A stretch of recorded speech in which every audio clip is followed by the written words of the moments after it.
बड़ा मेला होता है बाबूजी, एक अवसर नहीं दे गए तो कहना है बाबूजी क्या विजय भाई तीखा के भरो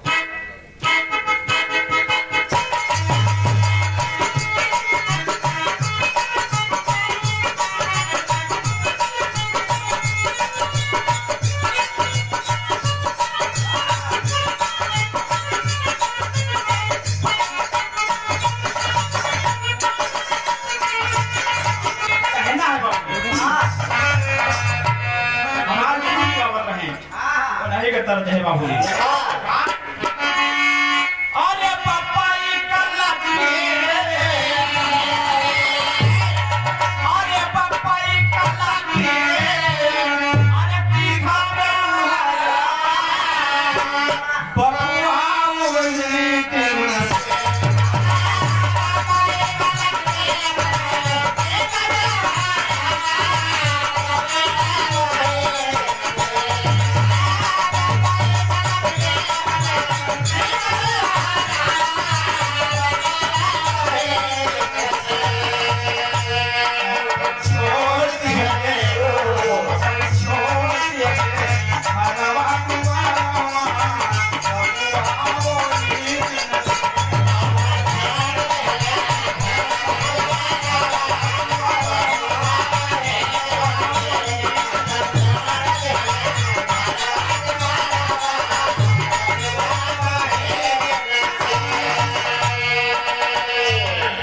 बाबूजी ध्यान देंगे हमारे बीच से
अगर आप जो आपके घर से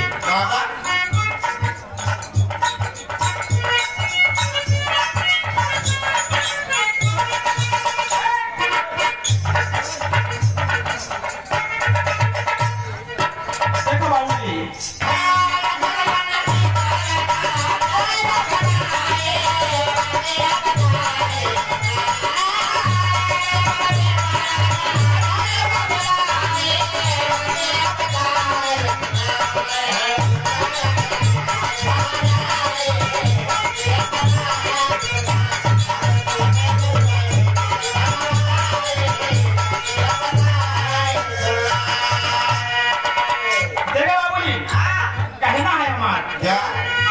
जो भी दुनिया से बाबूजी आपके घर से हमारे बुजुर्ग चले गए हैं उनका कबू न भूले तो कहना है कि एक न सोचा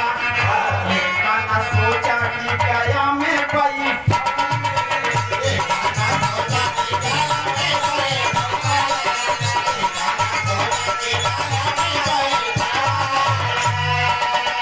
अब नहीं है उनका स्वर्ग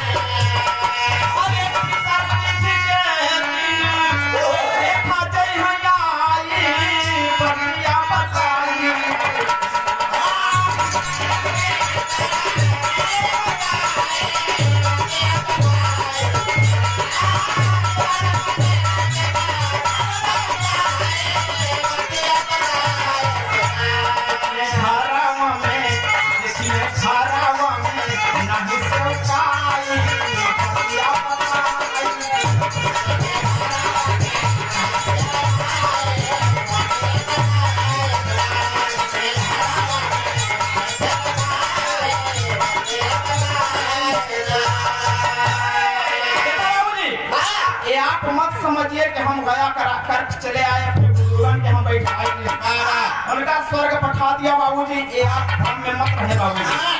तमाम लोगों से मेरी अर्जी है बाबूजी कि अपने बुजुर्गन की आप याद रखिए कि आप उनके अंश हैं बाबूजी, आप उनके खून के अंश हैं बाबूजी। उनका रक्त आप पे चलता है, कभी भुलाए नहीं जा सकते हैं। तो जब बाबूजी पितर दृष्टि से नहीं, जब पितर पक्ष आता है बाबू, जेब में श्राद्ध किया जाता है, जेना का दिव्यदान तर्पण किया जाता है।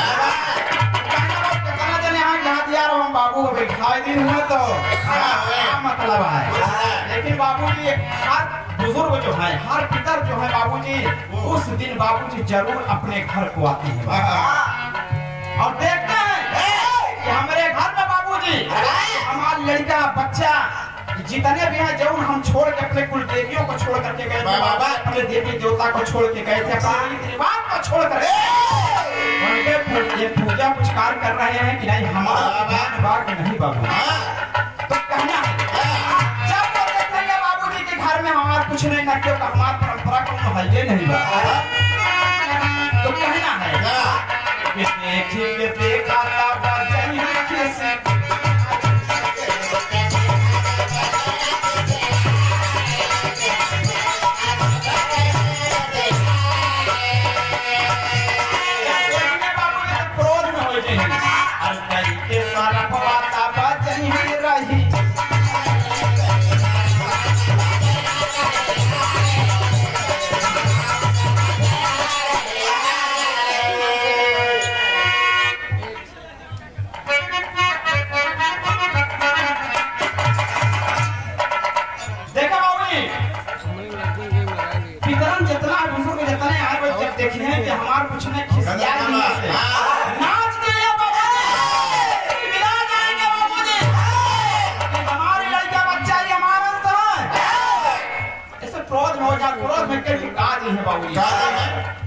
के सारा फिर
सेवा भाव नहीं है, बुजुर्गों की इज्जत नहीं है, देवी देवताओं की इज्जत नहीं है, तो श्राप देंगे कि तुम्हारा जीवन नरक हो जाए, कोई काम नहीं होगा तुम्हारा। अगर बुजुर्ग श्राप दे बाबूजी तो तो कहना है बाबूजी तो नहीं के तू खावा सच न खावा जब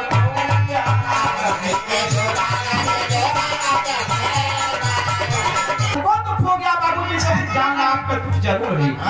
कमावाला आगे बढ़ी का बहुत है,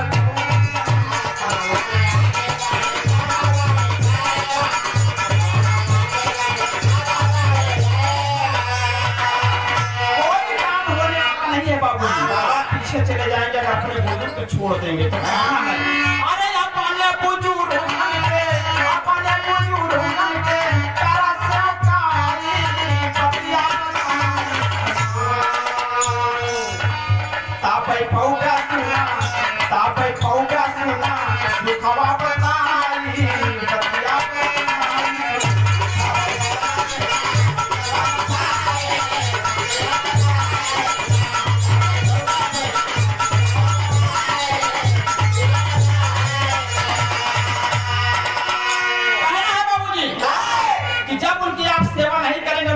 होगा तो आपको दुख होगा। ऐसी कहना है बाबू जी तमाम नौबस्ता के धरती पे बड़े बुजुर्गों का कहना है कि जाने वाले बुजुर्ग कोई जितने भी लोग हैं अगर उनके माता पिता चले गए हैं चले गए हैं बाबूजी तो हर पितर किसके तो जरूर ध्यान दिया गया। अगर बुजुर्गों को नहीं मानेंगे बाबूजी तो फिर आपका भला नहीं होगा। तो कहना बात कोई है जब खुश है और कोई है जब खुश है, कोई है जब खुश है तो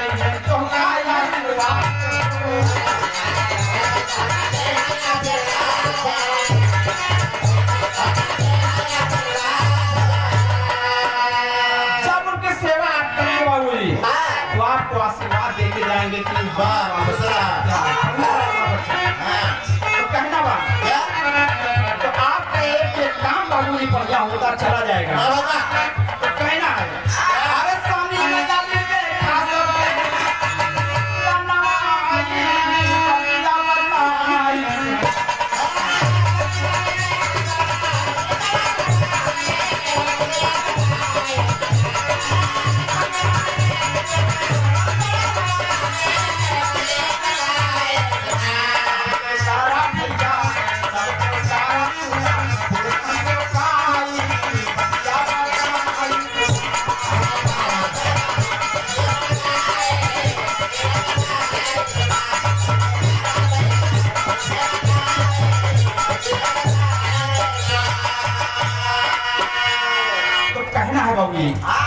कि तमाम लोग से कहना है कि अपने बुजुर्ग का ना भूले बाबूजी। गया का जाधर भले कहीं आया उनका बिठाना आया बाबूजी लेकिन उनके याद करना भुलाया बाबूजी। ना हो एक लोटा जले देते हैं मौका आवे बाबूजी कहा थी पुरनिया बाबूजी की एक ही फलों का वो दान नहीं, दान करना सबसे बड़ी बात है बाबूजी। तो यही से गाना हमारा खत्म होता है।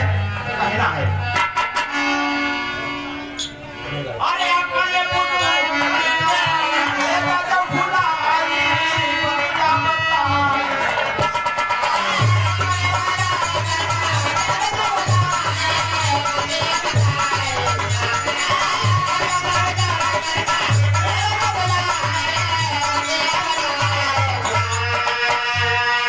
सबके ऊपर आई घमराई